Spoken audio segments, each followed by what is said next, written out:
It's 12:05 in the afternoon on this Wednesday. Helping Seniors of Brevard with Kerry Fink is coming up in just a moment. And we're ready to get the show underway, so let's go ahead and introduce the host of Helping Seniors of Brevard and a daily double, as I always like to say, the Executive Director of Helping Seniors of Brevard. Here is none other than Kerry Fink. Hi, Kerry. Good afternoon. Hey, John Harper. It's always pleasant to be here with you on the radio at lunchtime. Wednesdays, it's our regular midweek gathering around the radio, 90.3 FM, WEJF. And then also right here, want to welcome those of you who are listening online at WEJF.net.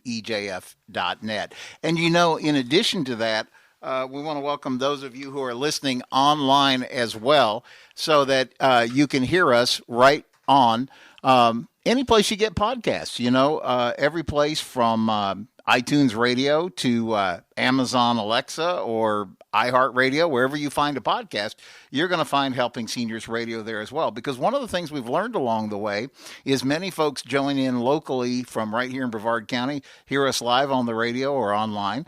But then a lot of people will get something out of the show and then want to share this show with people as they go down the road. They say, this was really a good topic. And I think today, our discussion on the radio is going to be a great topic for you to keep in mind, because the topic we kind of each week we try to theme it out, even though we get a chance to really wander around the radio. And we're really just always about getting information that's going to help you either as a senior or somebody who loves and cares for a senior or somebody who is a very soon to be future senior.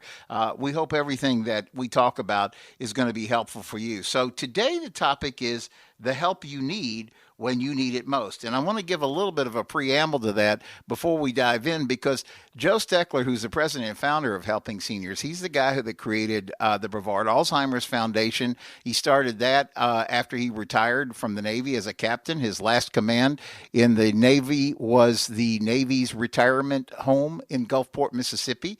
And I guess that gave him a lifelong commitment to doing good things for seniors and the families who love and care for them.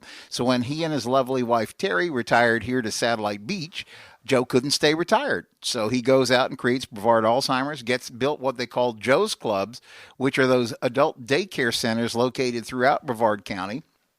And to this day, Brevard Alzheimer's Foundation does a great job keeping all of that rolling. But Joe, when he retired from that, still couldn't stay retired. And he said one of the things that was really important to him, he said what he learned along the way was, he said there are many seniors who really aren't necessarily challenged in any way cognitively, but they are trying to navigate a new landscape, something that they've never been in before. So he says everybody's got to make their own individual aging plan.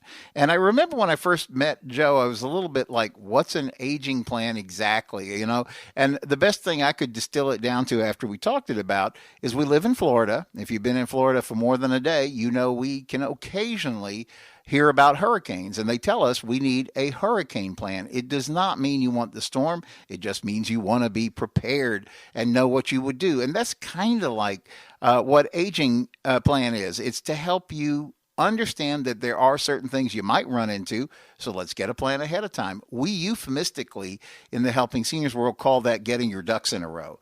And so we joke about it a lot because we're trying to make it feel a little bit less intimidating. If somebody says you have to make a plan, all of a sudden we feel like we're getting out papers and rulers and slide charts and all kinds of stuff, and it seems really intimidating. But to simplify it is really like, let's just talk about some of the stuff that you might run into. Let's get our ducks in a row. And there's two things, by the way, because we kind of picked that up as sort of a theme for us a couple of years ago, but we've added two things to that as we've gone away. Last year, we added the concept that don't try this on your own. We live in Brevard County where we have so many excellent resources that are designed to help seniors and their families. And you know, it's tempting. We think we're smart. We can go on and do an internet search and we can, you know, try to figure this out on our own. But a lot of times these things are so nuanced that there really is so much benefit to getting some expert help. And then this year, we introduced another one, which is really going to be important for what we talk about today. And they all seem to revolve around barnyard animals, right? We start with get your ducks in a row, and then we say, be wise like an owl, and let's don't try this on our own. Let's get the help we need at the time we need it. And then this year, it's don't be an ostrich. And everybody knows ostriches somehow have this bad reputation for putting their head in the sand and avoiding a problem, hoping it will go away. In our case, we just want to get ahead of the problem. And so that's why I'm really so excited today, because like I said, when we talked about the topic we want to cover, you're going to see how this kind of ties together. So we have a great friend of the Helping Seniors organization. She is with us there in the Joe's Senior Resource Center, Brevard, which is our, we're so excited to have this. Omni Healthcare has made this possible for us to have a little space on the second floor of their Omni Healthcare building right there on the medical campus in downtown Melbourne. We're just a couple of blocks away, 1344 South Apollo Boulevard. And the thing that I love about it is they gave us 5,600 square feet and said, you guys go wild and see what you can do that's going to be a benefit to seniors. And so one of the things now, for 13 years operating the County Senior Information Helpline, we said, what if we could get great resources under one roof so that as people call in with problems, show up with problems, email us with problems, we can just literally walk down the hall and talk to an expert. And one of those experts today is somebody who really knows her stuff. It is Danica, and Scuderi-Carluccio. Am I close? You are very close, yes. Say it for me so I get it right. Danica Scuderi-Carluccio. So, long name, but great, great organization. And it's called Advocates for the Aging. And Danica, I just want to do the quick introduction now. We'll get into it. But you have specialized for years. You help families and individuals at real times of what I call high stress. And we're talking about guardianship and case management. Yes. Whenever a family or a loved one gets in a situation where they're not sure what the next step is for their care, we offer many resources and how to navigate the system in order to get those resources that are most important in their care plan. You know, and I was thinking as you're talking about that, it's really kind of like a high stress situation because something is probably going on that's creating a lot of very important decisions that need to be made. Either the person, in the case of guardianship, is not able to make those decisions for themselves, so now you have to step in and kind of manage all that. Or even if it's case management, it's probably happening because there are a lot of moving parts to the equation, and you're trying to help navigate because of your expertise and your understanding of the senior landscape, I would think. That is correct. Yeah, and so the only thing that I could think is a little more difficult than going through the challenges that you might face day to day helping families navigate guardianship and navigating case management is our other two guests who are in us, great friends with St. Francis Lifestage. And you guys really are there to help families at probably the most traumatic and difficult times. I want to introduce to you, is it Elana or Elana Pitcher? It is Elana. Elana. So I'm going to see, I'm learning everybody's names as we go along here. And then Angie Dunn, right? That's probably the best way to say it. And you guys are both with St. Francis Lifestage Care. And I want to talk about that because this is another area where too often, we put our heads in the sand. And personally, having been through this and watched this, I guess anybody listening to the radio, if you've lived for any amount of time, you've probably had some place in your family been dealing with something. And then oftentimes people call in hospice like 3 days before somebody passes, and they miss they get a lot of benefit from that, and even the grief counseling and the help that comes afterwards, but they miss so much of what could happen if they just gave you guys a call and said, here's what we're facing. Can we talk about what my options are and what might be? Talk a little bit about, because again, I think you meet families at some of the most difficult times that they're going to face. Thank you, Kerry. With hospice, there's a whole interdisciplinary team approach. And you're right, when a referral comes to us early, there is a great benefit to that because there is a personalized care plan. Right. We take a person-centered approach with each individual. The interdisciplinary team consists of the physician, the nurse practitioner, the registered nurse who is a case manager, the home health aide, the chaplain, the the whole team that is involved in developing a plan of care for comfort care measures to be there for the patient, but also for the family during a very delicate journey. Yeah. So there's a whole interdisciplinary team that provides that level of comfort during, again, the most difficult and delicate time in a patient's life. We're talking about high stress times, right? Because as these things happen, and I'm speaking from personal experience because we were caregivers for our moms, and you might think you're terribly intelligent and you can research things and you can figure things out on your own, but you can find out real quickly that you're in the deep end of a pool, right? Because you're tackling something that you've never probably had to tackle individually before. It's maybe the doctor, if it's a question of medical care and things like that, maybe the doctor is giving you options and you have no idea where to go from there. Danica, talk a little bit about how this is a role that you're used to stepping into and helping navigate these kind of tight spaces. Sure. A lot of families will call us with questions of what to do next, and they didn't have a plan. They need to know what the resources are based on the situation they're currently having. And so when they call us, we ask for a summation. What's going on? What are your challenges? Where do you feel that you need assistance for you or your loved one? And then we look at the different resources such as hospice. If someone is stating that they have been recently diagnosed with an aggressive disease and they're close to the end stage, we want to bring hospice in. We want to bring the other resources in that can assist them in having a quality end of life plan. Yeah, I was going to ask either Angie or Elana, to kind of comment on that, because I would assume it's kind of the same thing. Like people, when you first are meeting people and you're kind of assessing where they are and what's happening in their life, in their family, and you're literally having to probably gather a lot of information to try to help them navigate as best as possible. We are, and I think the best way to start is the interview. When we talk to them and we ask, okay, what is going on? Just like she said, the question becomes, are they at end of life? Are they facing a life-limiting illness? If it is a life-limiting illness, we still have a palliative care program that will still provide the interdisciplinary team, which is a way of saying the hug for the family. They're going to involve the entire family, whether it is palliative care while they're still seeking curative treatment, or if they've got the diagnosis of being the 30 days out. We're going to help them at that point. We ask them questions. What have you been planning? Do you have your 5 wishes? Do you have an end of life plan? What are you looking at? And who all should be involved? And we make sure that it's not just the patient. It is the family. It's the whole approach, which is so important. Unlike many times with healthcare, doctors talk to the patient. With us, we talk to the entire family to help them out and help create a plan for the whole family. Are we going to bring in the social workers sooner to help provide resources? Maybe they're a veteran and they need to have VA services. We will help them with that as well.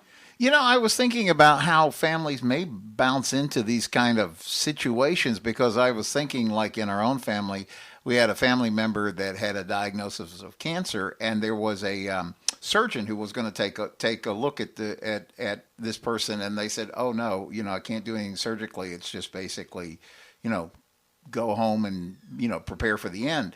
And I remember thinking about that later. Now I can look back because it was many years ago. A surgeon looks at everything with a scalpel, but the solution didn't necessarily mean that was all that could be done. There was a whole round of chemo and lots of things that could be done over here, but the surgeon, it was like looking with a scalpel. The chemo is going to look at what we can do, with medicines and things like that. And I think part of that, how shocking it was, because I thought, I'm sure it's not easy to be the doctor, but I thought that's a terrible bedside manner for the surgeon to come in and just boom. But I'm sure he's on to the next case and got to keep rolling. I'm sure this is something that you guys from the hospice side, when you talk to a family, they've just been handed some shocking diagnosis, and now you're trying to help them maneuver and kind of come to grips with all of it.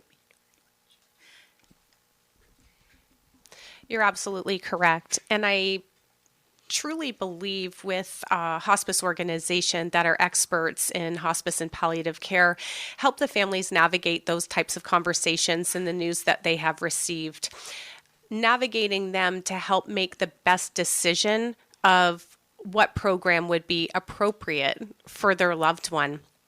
And there are times where patients and families are just not ready to make the decision to go on hospice. And that's where, as Angie had identified and Danica earlier, that palliative care can be such a great layer of support where our team can speak with the patient and family about advanced care planning, goals of care discussion.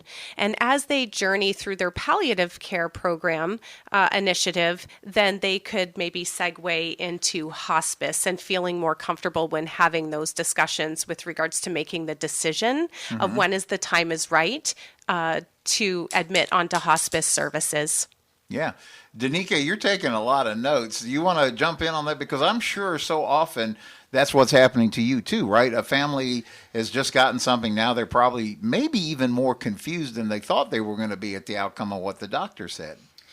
Right. And we really try to give the families and the clients the opportunity to understand what's happening, the new diagnosis. We give them resources so they understand the next process with their diagnoses alone. But then we sit families down and ask, have you guys talked about these sensitive subjects, such as if you're not able to remain at home, what are the options for you? Do you have a power of attorney? Do you have a healthcare surrogate? Do you have a living will? And the designees within those documents, are they aware that you are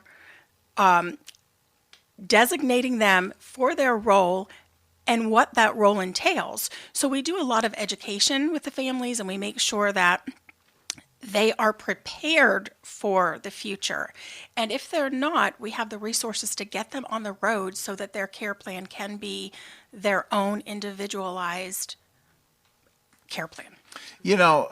Again, as you were talking about that's Danica with Advocates for Aging. You guys are case managers and care managers and oftentimes step in as the role of a guardian.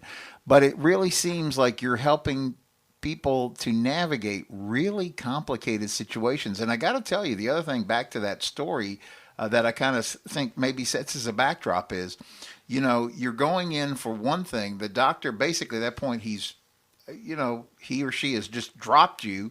Now you're on your own. Now you're trying to figure out, what does this mean? What do I do for my next stage in it?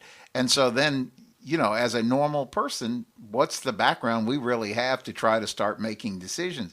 And what I hear you saying, Danica, is that that's one of the real values of getting that help in. And I wanted to ask Elana from St. Francis to kind of comment on that, because I got to believe that's where you guys have talked about how you're really the family's bear hug, and you come in and you say, okay, we can make a way through all this. There's a way to do this.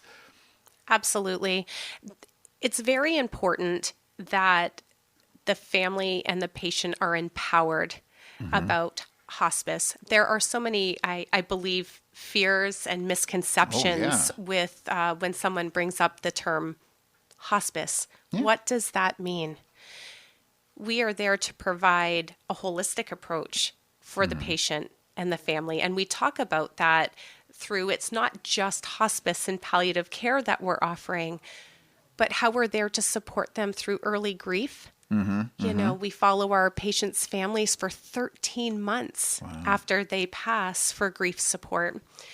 We have a pet pledge program. We have a We Honor Veterans program. There's a number of programs, Takesha's Fund. There's a number of holistic approaches and programs that we offer so that the families and the patients feel supported. Again, I know it sounds a little redundant, but through a very delicate and trying journey.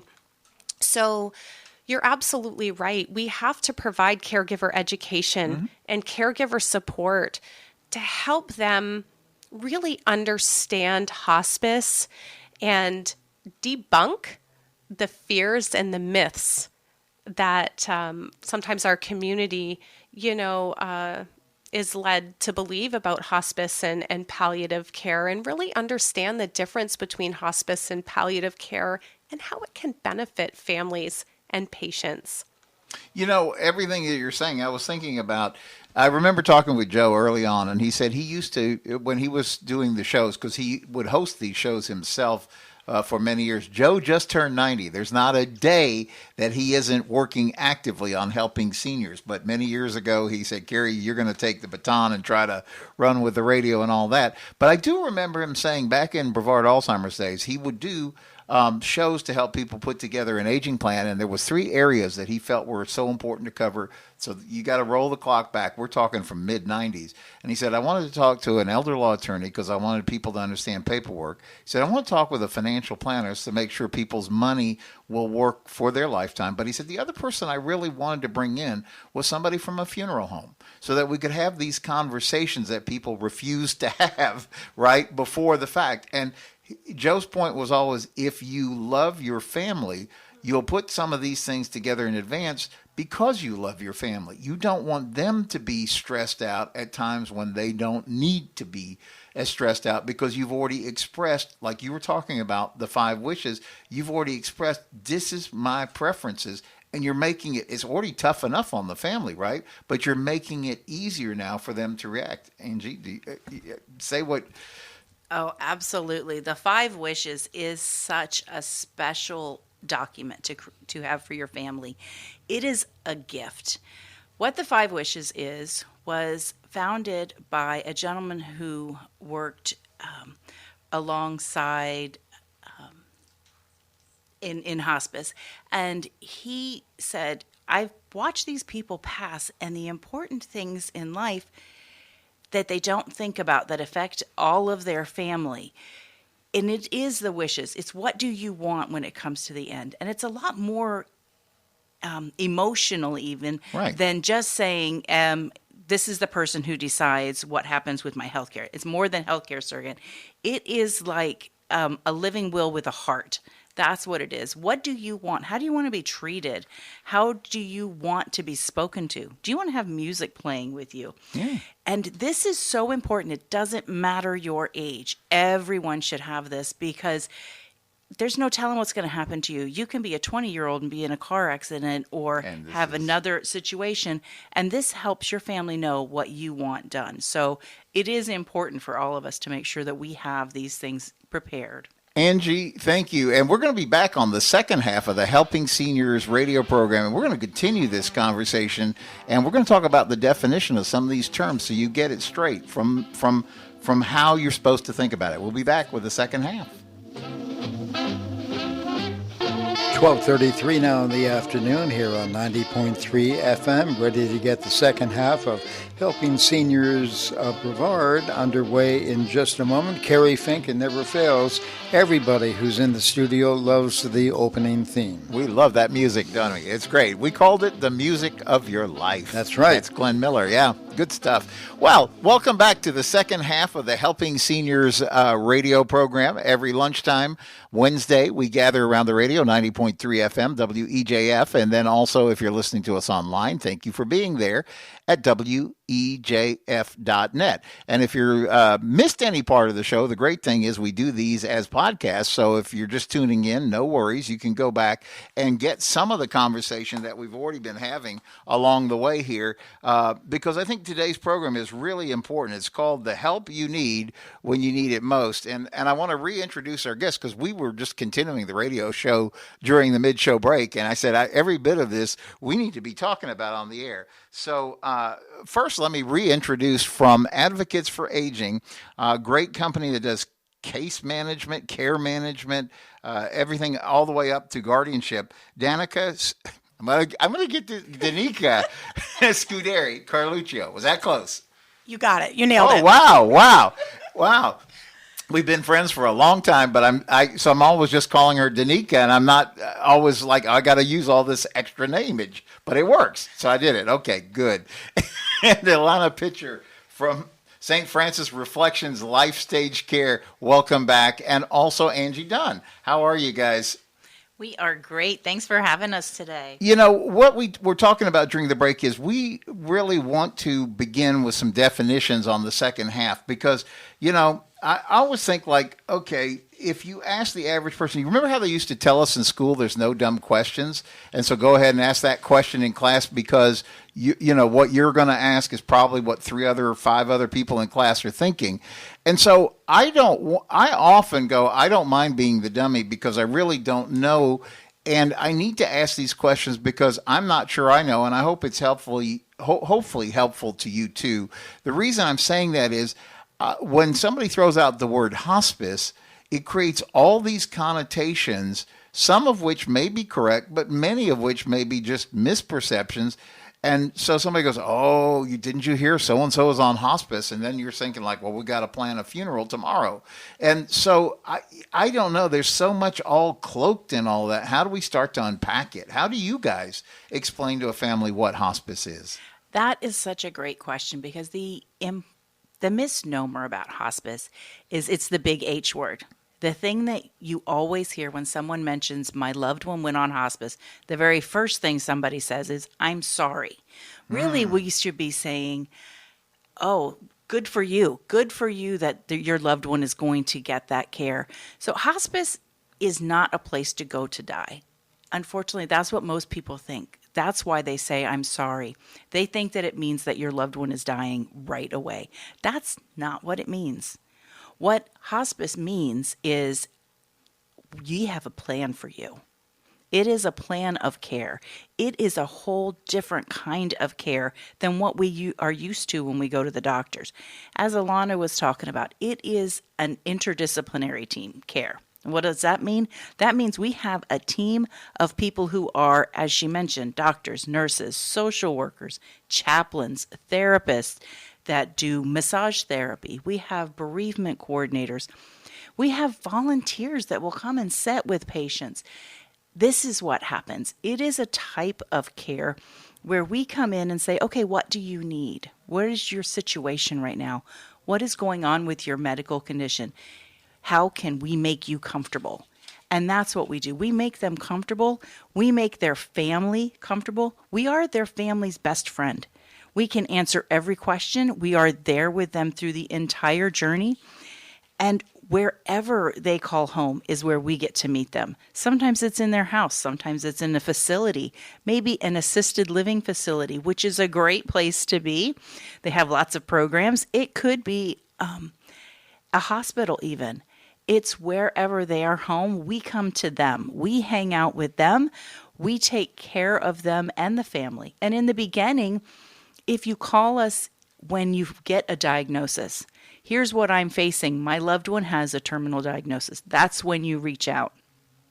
You can reach out to Danica. You can reach out to us and say, okay, how do we do this? What am I going to be facing? It doesn't have to be at the end, and it should not be at the end to get the most benefit for the care. So we say, reach out. Let's talk about it. And our palliative care, which is one of the words that we've been mentioning. What is that word? That's not a word that we use in our everyday language usually, right? What that means is for someone who is still seeking curative treatment. What does that mean? That means you're still trying to cure whatever is going on. It can be an ongoing situation. Maybe it is cancer and you're still going through chemotherapy. We can be there with you. We can be the one who looks at all of your doctors and what all of the medicines are that you're getting. And should you be on all of those together, we can help talk to your doctor. We are an extra layer of support for your team, for your family, for your medical teams. We get to hold your hand. We get to hold the family's hand all the way through the process. And I think that that's what's important. To fully get the benefit of the care, it needs to be brought in. We need to be called sooner. If you wait until the last few days when you know that the end is imminent, you're in the family is in such a place of chaos and fear. But if we're called sooner, we can calm that fear. We can hold your hand and say, you know what? We're going to get through this together. That is the full benefit of hospice. That is when you get everything that you should, when you have that team those people with the bear hug wrapping their arms around you and saying, I'm here with you no matter what. I'm here to answer your questions. I'm here to make sure your loved one is comfortable. I am here to make sure they get all the care they need. I am here when you need a break, when you have gotten to that point that you say, you know what, I just need a couple days to stop providing care. We're here. When you need an education on what do I do next, we are there. That is the full benefit of hospice and palliative care.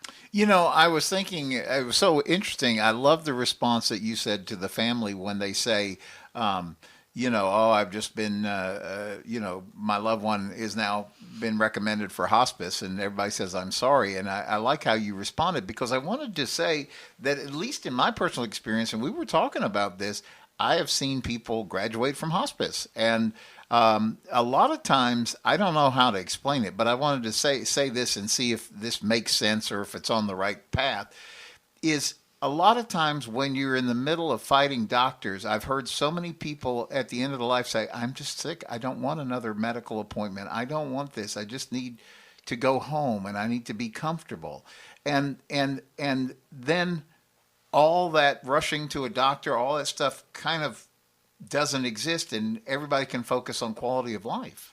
Absolutely. And I have actually seen too where one of the problems is because the other doctors don't speak to each other. You have someone who is on multiple kinds of the same kind of medicine. Mm-hmm. So our team is going to come in and say, okay, let's look at all of this. Mm-hmm. You realize that you have 2 blood pressure medicines. Maybe this is the situation. You know, whatever it is, but once they get to take a break and realize, okay, you've got somebody to help you, then they a lot of times will be more comfortable and at peace. Mm-hmm. Our emotional state has a lot to do with how we feel. It has a lot to do with our health. And when you're referring to graduating, what that means is, and it absolutely happens, it happens, you know, quite frequently, actually. You'd be surprised that they start doing so well. Because they have this team that's supporting them. They're able to thrive. And when they thrive, then they are able to come off of hospice. That's what graduating is. That means you get to come off of it. You get to celebrate that I'm really not expecting a 6-month diagnosis here anymore. I am doing great. And that is because of that whole care of having everything that they need and being supported as they need to be. And then, you know, maybe later on down the road, they need hospice again, but then they know what it is. Then they know to call early, right? Absolutely. Yeah. You know, I wanted to say that's Angie with St. Francis Lifestage and Reflections Lifestage Care. And, you know, Danica, I wanted to ask you, because as a case manager, you get involved in helping families navigate all these thorny medical decisions. And I'm sure you've seen, like, having somebody to figure out, am I palliative care? Where do I need to be in this? Kind of like it, because it's a dynamic spectrum, and I guess it could even change day to day, right? How do you, I mean, but the point I want to get at was how stressful this is, not only for the person, but the families who are running around trying to support that person. Yes, it does get very stressful because with the medical field, the entities don't always talk to each other. So as a case manager, it's our job to collaborate between all of the care and the family and the client and make sure that everybody's on the same page, that the next step or in the care plan will be understood and the options and resources are laid out in front of the family and the client so they can make appropriate decisions. Because when you're in an emotional state, it's very difficult to hear and learn and understand what the next steps are. So we like to talk to families, educate them prior to the crisis if we can, so they truly can make a heartfelt decision on the quality they want in their life. You know, I was just going to say, I was thinking back to that story I shared at the beginning, you know, in the first half where I was talking about, here comes the surgeon walking into a family member to address the person and the family and say, well, you know, we opened him up. There's cancer in there. There's nothing we can do. It's just over. And he walks out. And so that leaves the family like, now what do we do? So I wish we had known somebody like you at that time to say, like, we were just told this. What do we do? Because I guess at the time it's a little shocking that the person would say, well, this isn't going to work. Turn here. But it was just like, boom, I got to go to see the next patient. When something like this occurs, we sit down with the family and we look at the options. We say, okay, the surgeon's job is to do surgery. The PCP, the primary care physician's job, is to look at the overall body. So let's sit down and say, okay, this diagnosis was from a surgeon. Let's get the opinion of the PCP. Let's go and look at the different options out there for a particular diagnosis and a plan. The next steps. So we try to educate families based on their immediate need. And a lot of times it is because they just got a diagnosis and it may not be a good outcome from that appointment, and they need answers. They need to know, are there options? And if so, what are they? You know, I was going to ask Elana with St. Francis Reflections Lifestage Care a little bit about this same topic, because I guess when you were explaining earlier in the show how you guys help families when they're calling in and saying, you know, I don't even know where to begin, and you kind of go through this, like, let's kind of get the history of what's going on so we can kind of navigate in the right way. What we're talking about, again, in the case where, you know, doctors just kind of said, well, this is where we're at, you know, now you figure it out. That's a tough spot to be. Agreed. We have an incredible intake and admissions team that work very closely when families call in or patients call in to ask questions about hospice and or palliative care. They are getting the history of that patient. They're getting the history from the patient, the family. They're asking those very important questions to help guide them along the journey of making a decision for hospice and palliative care.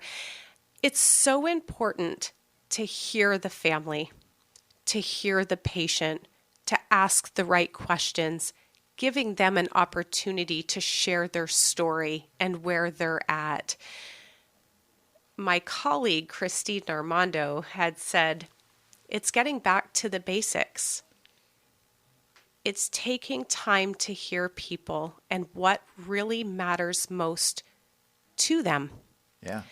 And that is part of the conversation. When someone is calling in to inquire about hospice, we're not asking them to sign the paperwork and to admit onto hospice. Right. We're giving them the resources, the education, and opportunity to share their story and where they're at so that they feel comfortable. And we've provided a safe place to have a safe conversation about what was considered a very uncomfortable topic to discuss, and finding opportunities to make it a comfortable conversation. How do we do that? Through empowering individuals to share their story, to share what matters most to them and what they want to accomplish during this next step in their healthcare journey. You know, I'm just like, the comment that you guys said is like, you're like a bear hug to the family. And I was thinking about that, you know, in the case I was just describing. So you go from being a diagnosis back to being a person.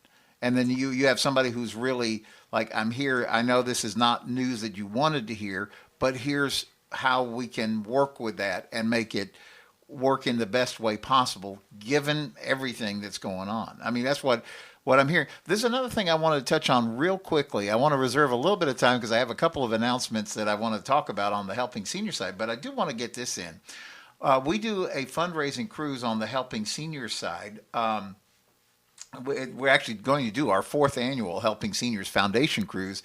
We sailed June 9th from Port Canaveral. That's not the reason I'm bringing it up. There's a couple that has sailed with us on the previous 3.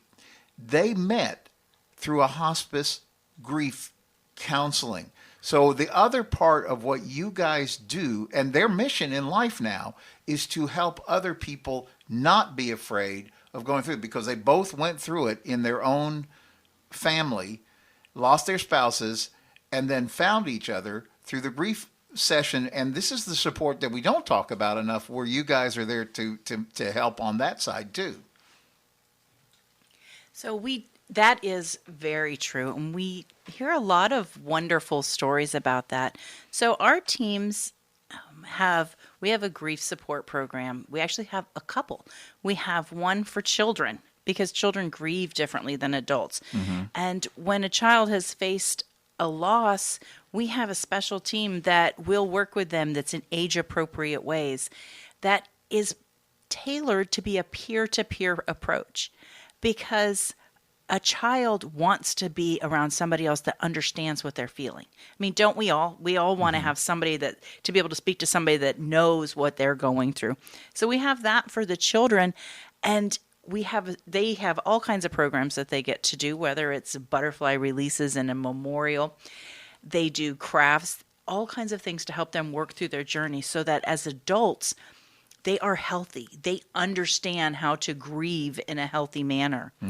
Our program for the adults, we have group support for them. It can be for individuals or coming together as a big group. They do become friends. They even go to coffee and go to lunch afterwards a lot of times because they have such a bond. And our program, we actually follow the families for 13 months. We are going to stay in touch and say, hey, we're here if you need us. And one of the special things about our grief program is that it is open to everyone in the community, not just those who've lost a loved one on our service. It is free for anyone. And we have them in the south and we have them up in the north end of the county as well. But it is special to be around someone that knows what you're going through. And when our grief program, even like the children, we talk about graduating, hospice. Well, when it comes to the program for the children, they don't really have an official graduation because we're always open to them. When they feel they don't need us, then that's okay. But when they feel, oh, wait a minute, we're having an issue again, we're going to come back. And it's for the whole family because the child goes to a group that is for their age, but then the guardian goes to another group that says, here's how we can help you help your child. Help the child that you're caring for. This is what you can watch out for. This is how you can help navigate that area. Oh, so good. So one of the things I wanted to make sure that we do before we get out of the radio show is to make sure people know how to reach you. Like we've been having this conversation, we called it the help you need when you need it most. And from St. Francis Reflections Lifestage Care, Elana or Angie, how would people get in touch? Say, okay, I heard you guys talking about this. I just want a little more info. What's a good idea? They can certainly call us at 321-269-4240. We also have a website, www.reflectionslsc.org. We have a number of business development specialists that are out in our community that are continuously providing education to physician practices, hospitals, faith-based communities, nursing homes, assisted livings. We have a Facebook page. We also have a LinkedIn page. So there's a number of social media platforms. But our website is very thorough and is a great way to learn more about our organization and even inquire. There's a contact information section on our website that affords families and patients just to contact, and put their information in, and we will have someone from our organization contact them as well. Good. So important. All right. Well, thank you guys. And let me ask Danica, if somebody's saying like, I might need some help in the case management or I've got questions, how would they reach you? Obviously, the giveaway would be at the Senior Resource Center, Brevard. Talk about that in a minute. But is there a phone number or website or what would you suggest? You can call 321-953-2273. Visit us also on our website at advocatesfortheaging.com.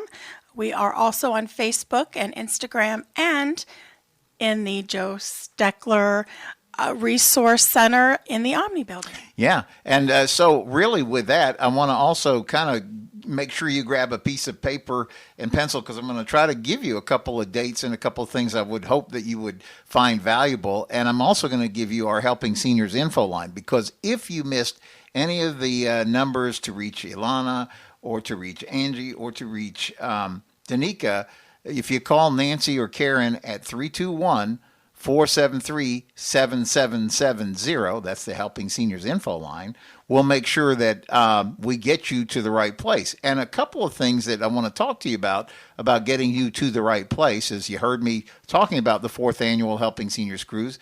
Call that number. We'll get you in contact to info about that. A date that I would like for you to mark down is Thursday, February 22nd, because we're going to continue our Helping Seniors Wellness Series. That's a thing we do right there at Joe's Senior Resource Center every 4th Thursday. So this time it will turn out to be Thursday, February 22nd. It goes from 11 to 12:30. And February being Heart Health Month, we're going to call it Heart Smart. And we've got actually one of our Senior Resource Center partners, Tammy Lieberg from Practitioners in Motion, is going to be there to give us a lecture about things that we can do that are going to keep our heart healthy and so we can enjoy best quality of life. And in fact, they're actually going to do, she's going to bring in some of her medical team. They're going to do blood pressure screenings there on site too. So that's a date you want to keep in mind, Thursday, February 22nd. Here is your weekend activities for this weekend.